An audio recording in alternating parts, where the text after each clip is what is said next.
Bueno, voy a hablar sobre la influencia de Nietzsche sobre la filosofía, el pensamiento de Michel Foucault.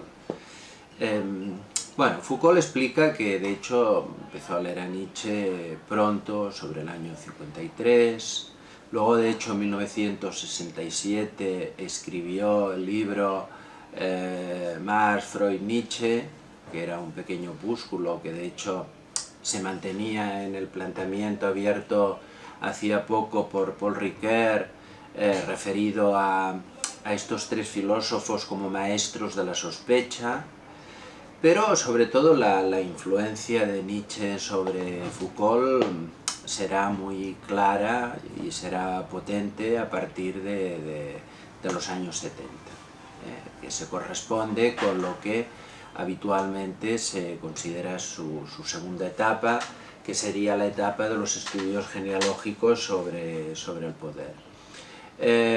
Foucault ya explica en algunas entrevistas que el impacto de Nietzsche fue muy fuerte, porque de hecho Nietzsche le hizo romper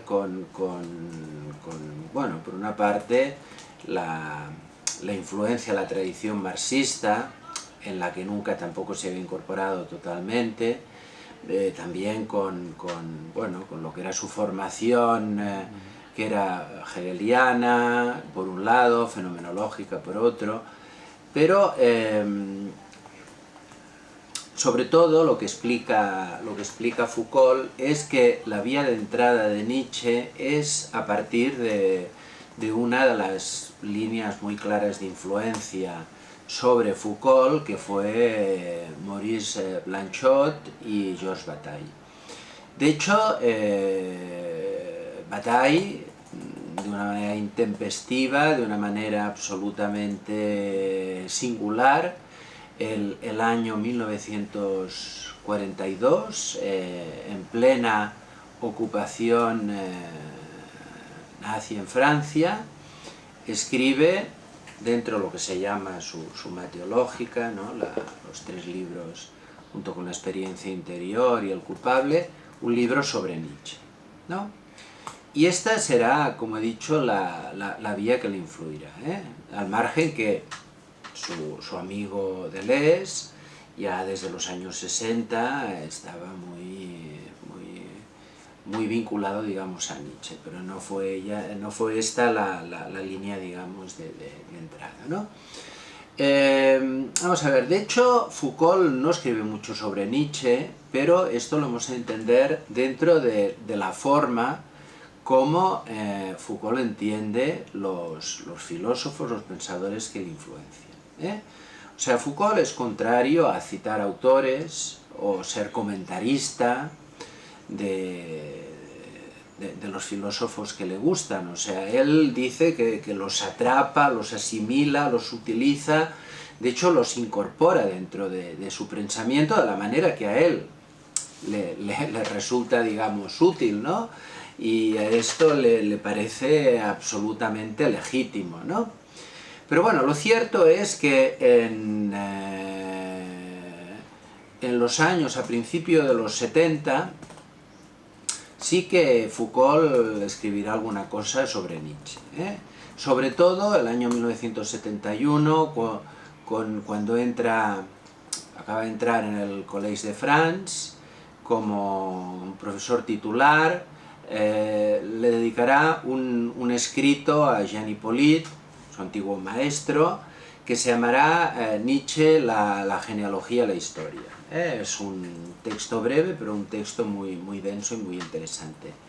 Por otra parte, una serie de conferencias que era el año 72 en Brasil, pues una, muy importante, ¿no?, que será La verdad y sus formas jurídicas. Sí que Nietzsche será mencionado en una parte importante de esta conferencia a partir de su texto La verdad y mentira en sentido extramoral, ¿no?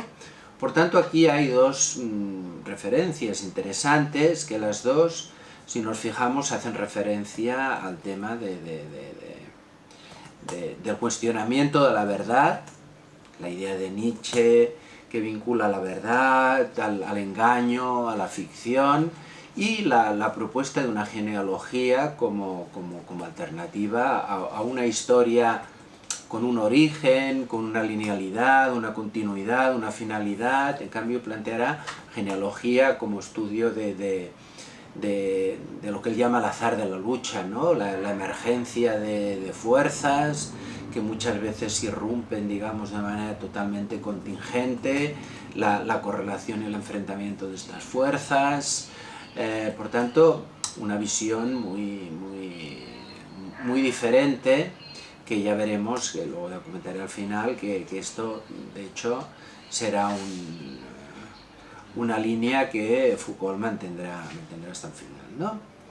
Luego tenemos que el primer curso que dio en el Collège de France, la voluntad de poder, perdón, la voluntad de saber, sí que aquí hay alguna referencia, alguna clase dedicada específicamente a Nietzsche. Y luego finalmente, casi podríamos decir, yo creo que es la única referencia, que es una referencia muy breve pero importante, que es en el curso del año 75-76, que era defender la sociedad, que Foucault parece elegir la manera de entender las relaciones de poder, no en un sentido de Marx, sino en un sentido muy similar al de Nietzsche, como lo que podríamos llamar un modelo bélico de guerra, de enfrentamiento de fuerzas, ¿no? Aunque después, a partir del año 77, su planteamiento sobre la gubernamentalidad, bueno, quizás le desvincula bastante, digamos, de esta concepción del poder. Bueno, finalmente quería comentar lo que a mí me parece que serían las influencias explícitas, digamos, la deuda que Foucault tiene con Nietzsche.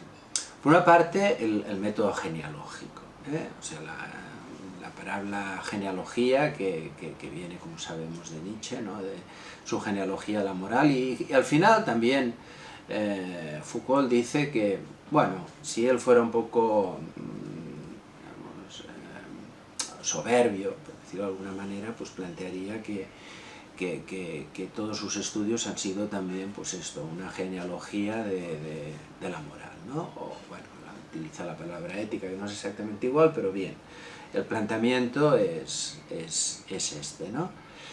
Por otra parte, sí que Nietzsche influye en Foucault con esta concepción de la verdad como ficción, como construcción. Este relativismo de la verdad que plantea Nietzsche, en el sentido de que no, la verdad no existe, simplemente es una cuestión relacionada con el poder. Esto influirá en Foucault, pero bueno, Foucault tiene otra línea también de influencia importante, que es la que le viene sobre todo de su maestro Canguilhem, que es una visión no tan relativista, digamos, de la verdad, y que, bueno, de alguna manera la concepción de Foucault, bueno, oscilará o incorporará los dos elementos, ¿no? Pero bueno, yo también me gustaría plantear una línea de influencia implícita, que en ningún momento cita, ¿no? Pero yo creo que es la visión que tiene finalmente Foucault de la posibilidad de construcción de un sujeto ético como práctica de la libertad, ¿no? Y como una especie de, ya se ha hablado, ¿no? De estética de la existencia, de estilo de vivir, que se resiste, digamos, a las formas de gubernamentalidad, y lo que Foucault llama, y eso también es una herencia de Nietzsche evidentemente, el poder pastoral, ¿no? Que es el intento de dirigir nuestra conducta desde el poder.